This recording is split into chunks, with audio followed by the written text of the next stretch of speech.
മോനെ ആർഷോ, നിനക്ക് സ്ത്രീധനം കിട്ടിയതല്ല കേരളത്തിലെ ക്യാമ്പസുകൾ. നിനക്കും നിൻ്റെ മുഖ്യനും സ്ത്രീധനം കിട്ടിയതോ അല്ലെങ്കിൽ നിങ്ങളുടെ വീട്ടിൽ നിന്ന് എടുത്തുകൊണ്ട് വന്നതോ അല്ല കേരളത്തിലെ ക്യാമ്പസുകൾ.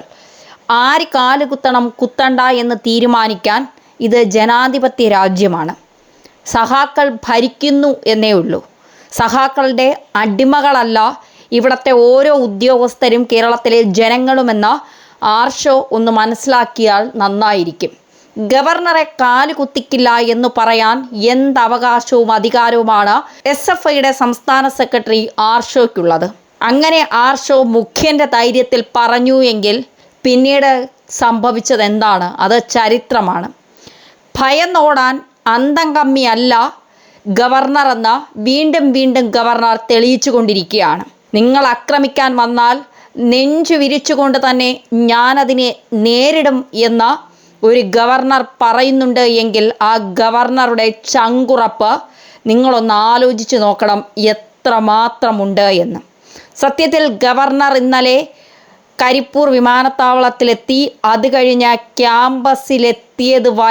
ക്യാമ്പസിലെത്തിയതിന് ശേഷം ഒരു മനുഷ്യരെ പ്രതിഷേധിക്കാൻ കാണാതെ ഗവർണർ തന്നെ പരിഹസിച്ചുകൊണ്ട് നിങ്ങളോട് ചോദിച്ചപ്പോൾ തന്നെ ആർഷോ, നിങ്ങളും നിങ്ങളുടെ പ്രസ്ഥാനവും എന്താണ് എന്ന് കേരളത്തിലെ ജനങ്ങൾക്ക് മനസ്സിലായി. ഗവർണർ വരുന്നതിന് മണിക്കൂറുകൾക്ക് മുൻപ് ഗോ ബാക്ക് എന്ന് വിളിച്ചുകൊണ്ട് പോലീസിനെ കൊണ്ട് അറസ്റ്റ് ചെയ്യിപ്പിച്ച നിങ്ങളുടെ രക്ഷ തേടി എന്ന് പറയുന്നതാകും ശരി. അക്ഷരം തെറ്റാതെ ഗവർണർ ആരിഫ് മുഹമ്മദ് ഖാനെ വിളിക്കാം കേരളത്തിൻ്റെ ഇരട്ട ചങ്കനെന്ന്. AC ബസ്സിനകത്തും ലിഫ്റ്റിലൂടെ കയറുന്ന 2 പടിയിലും ഇരുന്നല്ല പ്രതിഷേധിക്കുന്നവരെ ആരിഫ് മുഹമ്മദ് ഖാൻ നേരിട്ടത്. തെരുവിലിറങ്ങി ബ്ലഡി ക്രിമിനൽസ് കം എന്ന് പറഞ്ഞുകൊണ്ട് തന്നെയാണ്. ഒരുപക്ഷെ കേരള ചരിത്രത്തിൽ തന്നെ ആദ്യമായിരിക്കും ഒരു ഗവർണർ ഭയന്നോടാതെ SFI എന്ന പ്രസ്ഥാനത്തിന് നേർക്ക് നേർ നിന്ന് ഇത്രത്തോളം ചങ്കുറപ്പോടെ വെല്ലുവിളിക്കണമെങ്കിൽ. ഈ ബാനറുകൾ അഴിച്ചു മാറ്റണം, നീക്കം ചെയ്യണം.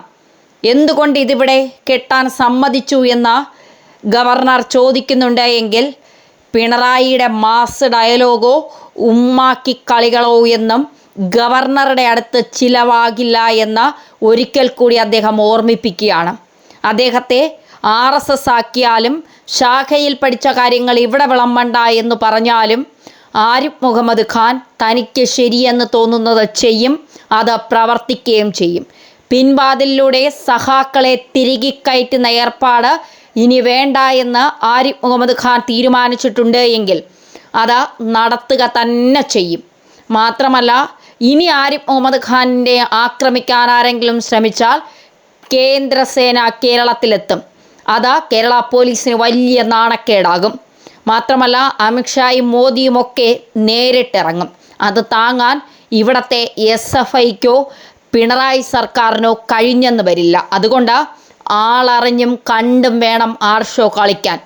ആർഷോയ്ക്കും ആർഷോയുടെ സഹാക്കന്മാർക്കും സ്ത്രീധനം കിട്ടിയതല്ല കേരളത്തിലെ ക്യാമ്പസുകളെന്ന് ഒരിക്കൽ കൂടി ഓർമ്മിപ്പിക്കുകയാണ്.